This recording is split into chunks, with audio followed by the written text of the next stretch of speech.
Good morning, everybody. I'm going to take you through the visualization exercise in Appendix A called Modality Warm-Up. Now, your modalities, if you remember, are the building blocks of our reality. This is how when I remember things, this is the content of what I remember.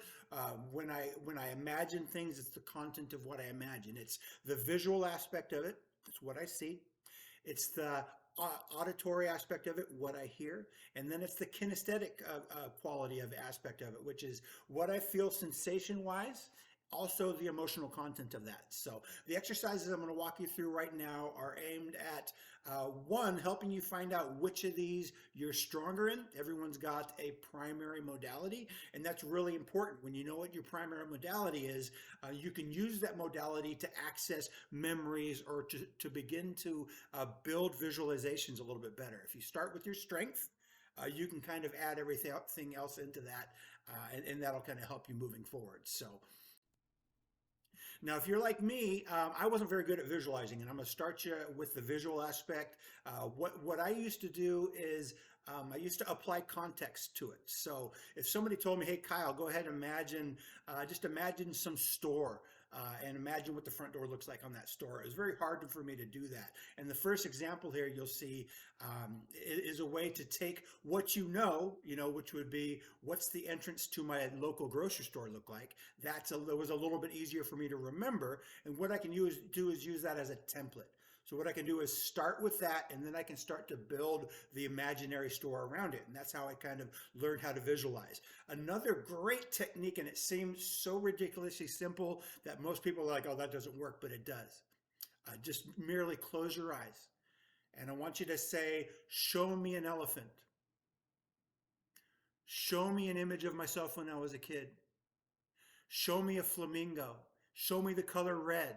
And it's amazing how when we just tell ourselves what we want, how we'll produce that image in our mind. And actually the great thing that I found with that is kind of cool is before I could even say the words, just the thought that was going to create the words would bring up the image in my mind. So it's pretty cool. So those are a couple things that you can use.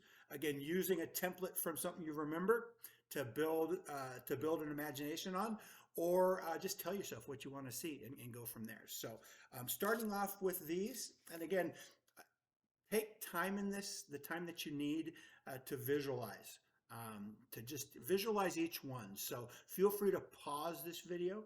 That might help after each instruction that I give you to really just allow yourself the time that you need to produce what I'm going to ask you to produce. So here we go. What I would like you to do is I want you to remember the entry into your local supermarket or a local store that you frequent. Just the entry. What's the door look like? And if you want to, bring in as much detail as you would like. What are the windows like? Are there advertisements in the windows? Are there parking spots up front? Is there like an Amazon drop box outside of it, or so on and so forth? Are there people there? You can build this environment as much as you can, but what I really want you to focus on is that front door. Now I would like you to create an entry door to some store you've never been to. I'd like you to just make up a store. Or maybe a store you've always wanted to go to, but you've never seen. And again, start with that door if you can't just imagine it, and build that imaginary store from there. And again, pause these after I give the instruction. That way you can take the time that you need. Now remember the TV that you currently own, or the last TV that you owned.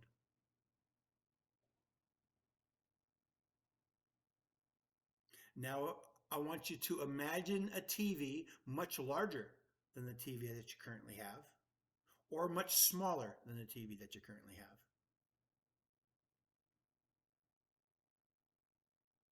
I want you to remember a park or park-like setting that you have been to. And again, if you can't bring in a whole park, maybe there's some type of landmark, a tree or a building or a water feature. Maybe there's something, or if maybe there's a sound associated with that, or maybe there's a feeling that you felt when you were at that park. You can start with that, and again, bring the visual in from there. Now I would like you to imagine a park you've never been to. And again, if you can't, let's say, for instance, Yosemite was your park. What you can do is you can use features of Yosemite to begin building up, let's say, Yellowstone. You've never been to Yellowstone, but you've been to Yosemite. And just imagine what Yellowstone would be. I want you to remember an image of yourself when you were a child. For me, I just remembered photos that I've seen. Some people can actually remember what their reflection looks like in a mirror when they were a child. And now I would like you to just imagine, just make up a child or a person in your mind. Somebody you've never seen before. Just create a person in your mind.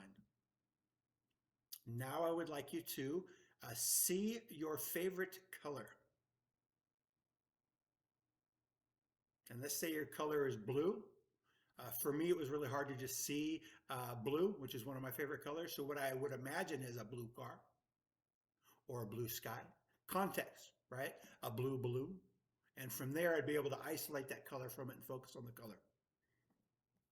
Now I would like you to just see any other color. And again, if you want to see red and you can't see red, what's a red sports car look like, right? Or what's a red fire engine look like? So on and so forth. Now this is going to get fun now. What I want you to do is I want you to remember an image of yourself in your bathroom mirror. Take your time with this one. See yourself in your bathroom mirror. And if you have a hard time, try to remember any image you can remember of yourself, whether that's imagine your profile picture on some social media site. Imagine just a photo of yourself that's on a counter somewhere or that you have hung up. And then what you can do is just, again, use a template. If you're having a hard time, what's a mirror look like? And then place yourself on it and then allow it to become natural after that. You know, what did you look like in the mirror this morning when you were looking at it, if you were looking at it? And allow yourself to bring in as much detail as you can. What's the sink look like? Is there a frame to the mirror? What are the lights like? Are there any cosmetics or toiletries on the countertop? What is the countertop? Can you see maybe the shower behind you in the mirror?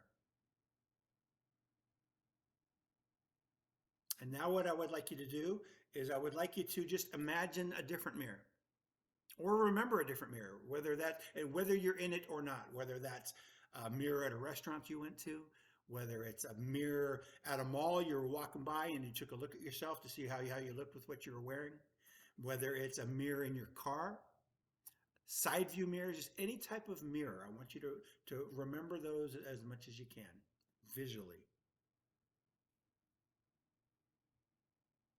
Perfect. Now what we're going to go to now is the auditory warm-up. Okay, so I'm going to ask you to hear some things. And again, if auditory isn't your strength, try to use context. I'm going to ask you to hear the sound of a horn. Now that's very vague. There's all types of horns. But if nothing, jumps into your mind, you can remember, well, where might I have heard a horn? Maybe in traffic. Maybe try to put yourself in that setting. Remember the last time you were in traffic. Remember maybe you were at a dock and you heard a foghorn or a fairy horn or something along those lines. Or maybe you like music and you listen to jazz music and you can hear those horns. Put yourself in that situation. That might allow you to hear those a little bit better. Again, context. Let me get into that memory. And once you're in that memory, now you can start to bring in all the details of it. Now, I would like you to hear the sound of a horn.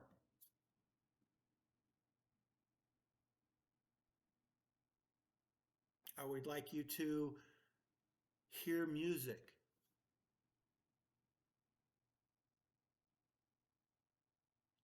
I would like you to hear the sound of someone's voice that is not yours.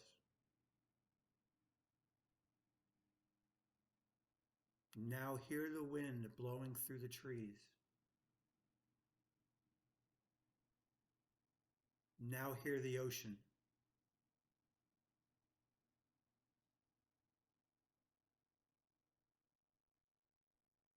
Now hear the sound of you talking to yourself.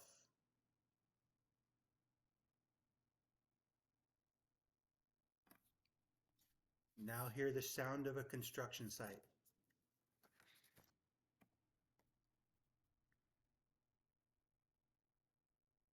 Now hear the air flowing through your windpipe as you take a breath.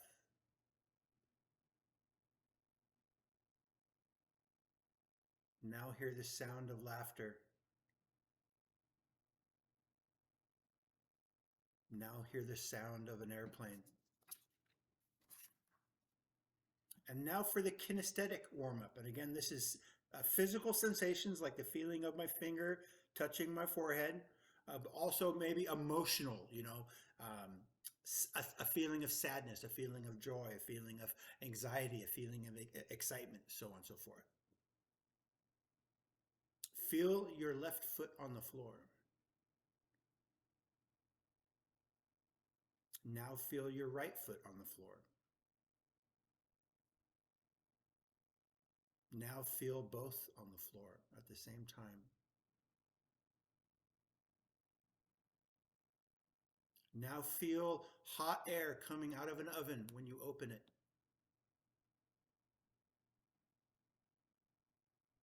Now feel cold air coming out of a freezer when you open it.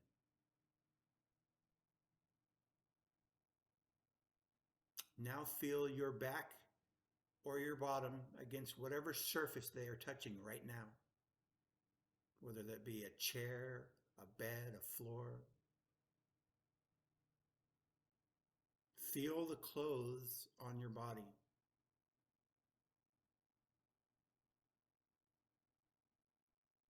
Feel the parts of your body that have no clothes on. Feel your nose on your face.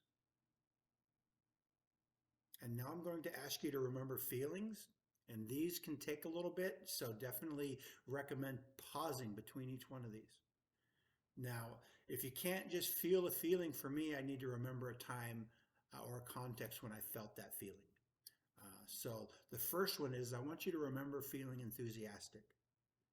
So if that doesn't pop up readily, if you can't actually feel that sensation in your body, so that emotion in your body, then remember the last time you felt enthusiastic, that you're excited about something. And then allow yourself to feel that feeling. And then go on to this next one. Remember feeling anxious, which is actually very similar to excited or enthusiastic. Just the perceived outcome is different. Remember feeling peaceful, where you didn't have a care in the world, that nothing mattered. You were just content with what is now. Now I want you to remember feeling happy. Feel these feelings in your body. Begin to recognize not just what you would name happy or peaceful or anxious or enthusiastic, but how they physically manifest in your body. This is key. So as you go through these exercises, like I had mentioned earlier, is you will see, that's leading. You will come to understand that you have one of these that you're best in. Maybe you're a feeling type of a person. You're big about feeling things or touching things, so on and so forth. Maybe you want to hear it, like I need somebody to tell me how things are done. Or kinesthetic, again, maybe I need to do things. Or sight. Maybe I need to see things in order to feel confident about those. So just recognize what you felt strong in, what you were more easily ready to do. And moving forward, you can use that. Again, when you're imagining things or you're trying to remember things, you can begin with that. If you're having a hard time getting in there, you can lead and enter into that memory or that imagined situation with your strength modality, and then you can kind of build those from there. So in my next video, I'm going to be going over the structure and the coding and how we code these things subconsciously. That's called the submodalities. That's up next. Thank you.